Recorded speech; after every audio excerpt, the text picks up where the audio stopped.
So today I'm going to be discussing attachment theory for my Psychology 420 video presentation. Attachment theory, to simply define it, is a theory that's concerned with relationships between humans, but this is specifically the relationship between that primary caregiver and the young child, and a secure attachment between the two is needed in order for that child to develop normally, socially, and emotionally. And this is important because it does not only affect your life when you're younger, this carries on into your adult years as well and affects your relationships in your adult years. So it all goes back to that secure attachment with a primary caregiver at a young age. A secure attachment is needed in order for that child to flourish later in life. Now, this theory belongs to John Bowlby and Mary Ainsworth. Bowlby was very interested in understanding the stress and the anxiety that young children go through when they are separated from their primary caregiver. So we all basically know that attachment is an emotional bond between two people. Well, Bowlby believed that the earliest bonds formed between a child and their caregiver had tremendous impacts that continued with life. Ainsworth comes into play in the 1970s when she expands on this theory with her strange situation study. This study assisted in revealing the profound effects of attachment on behavior. In this study, researchers observed children between the ages of 12 to 18 months as they responded to a situation where they were briefly left alone and then reunited with their mothers. Now, based on the responses and the research observed, Ainsworth described three major attachment styles. Those attachments being secure attachment, which we've discussed a little bit, ambivalent attachment, and avoidant insecure attachment, which we will also revisit later in the video. So now we're going to talk about how this affects everyday life. In early life, the attachments and patterns that we create with that primary caregiver or that parent goes on to affect our later lives, as we have discussed and touched on. Our attachments with people later in life are based on this early relationship, alongside how we act in this relationship, how we expect this relationship to operate, who we choose to be romantic with, how we act throughout it, like whether or not we stay in this relationship, how long it lasts. And this is whether it's a friendly relationship or a romantic relationship. And all of this goes back to the attachment style which we experience, which is why this is so important and vital to understand, because these patterns that we experience at such a young age literally shape our lives. So media that is relevant to this video would be a YouTube video that I watched when I was researching this topic. It was the first YouTube video that popped up. It's called Attachment Theory: How Childhood Affects Life. It's by Sprouts and it has 7.4 million views on YouTube and a lot of comments as well. There were a lot of people in the comments that were relating to other people, and they were just saying how they didn't feel alone even if they didn't grow up with that secure attachment, because they had people around them that, went through the same thing, which I thought was really cool. And it also was so educational but helpful to people at the same time. So I thought that was great. And it actually helped in explaining different attachment styles, and it highlighted how critical a strong and secure bond is at a young age. The video covered secure and insecure attachments, and how if we have a secure bond with someone, we feel safe to branch out and explore the world at a young age. We know someone's going to be there when we get back, and we know we can go back to our safe space. And people who are securely attached, they have greater trust, they can connect to others easier, and so it's easier for them to become successful. And insecure attachment, on the other hand, results in mistrust, lacking social skills, and having problems forming relationships. While secure attachment only has one type of attachment, there are three types of insecure attachments: anxious ambivalent, anxious avoidant, and anxious disorganized. Anxious ambivalence is characterized by insecurities and anxiety in relationships. The people can be very preoccupied with worries, they're clingy, and they're always in need of validation and reassurance. Anxious avoidance is more characterized by dismissive behaviors. These people really struggle in seeking help, while they may need it because they really lack that emotional intimacy and closeness.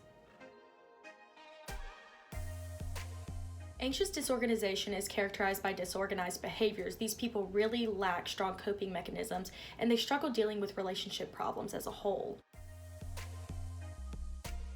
And the people that have these insecure attachments generally lack consistency, reliability, support, and safety during their childhood. So diving back into more media, I found this guy on TikTok the other day. I wasn't searching for anything. He was on my For You page. His name's Trey Tucker, and his username is Rugged Counseling. He's a therapist. He makes videos related to anything like counseling, therapy, psychology, stuff like that. Well, he discusses childhood trauma and how that carries over into adulthood and relationships later in life. He speaks on so many prominent issues and covers all attachment styles and hidden thoughts that people with different attachment styles may have. He discusses secure attachments and how one can feel if they do not receive the secure attachment. He also gives pointers on how to help overcome this. He says that you can talk aloud to your negative thoughts and core beliefs in order to alter them. You could do something like saying, "Thank you for being there.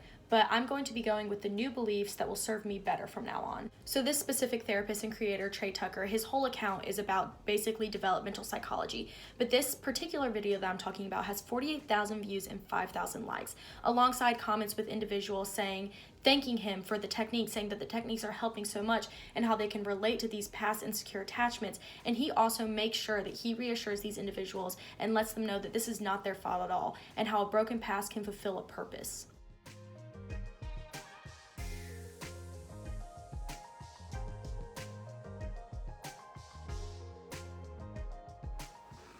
So after going to the Psych info database on the South Carolina website, I found a scholarly article that relates to adult relationships and how attachment theory presumes that our internal attachment to our parents influence how we establish relationships in our adult life. Now this article is by Zishan Asfar. That's the author's name. I'll also type it out because I'm probably butchering it, at Adler University. So this article states that individuals with secure attachment models tend to have less distress in their romantic relationships than individuals with anxious or avoidant attachment models. So adults who experience distress in their adult relationships sometimes are unaware that past attachment models with their parents influence the attachment styles that they have in their adult relationships. When you have individuals start becoming aware of their own attachment internalized models, they can understand their reasons for thinking, feeling, or engaging in certain behaviors that may lead to distress in relationships, and they can start engaging in alternative behaviors that can benefit both them and their partner. However, it is unknown what thoughts, emotions, and behaviors are associated with an individual's relationship with their past attachment models to their parents. And the purpose of the study is to determine what the thoughts, emotions, and behaviors are that individuals enact in their adult relationships that are associated with their own internalized attachment models with their parents at that younger age. So the sample size for this study was 394 participants, and they were given IPPA and ECRR to see if correlations show a significant impact from childhood attachment difficulties into future adult romantic relationships.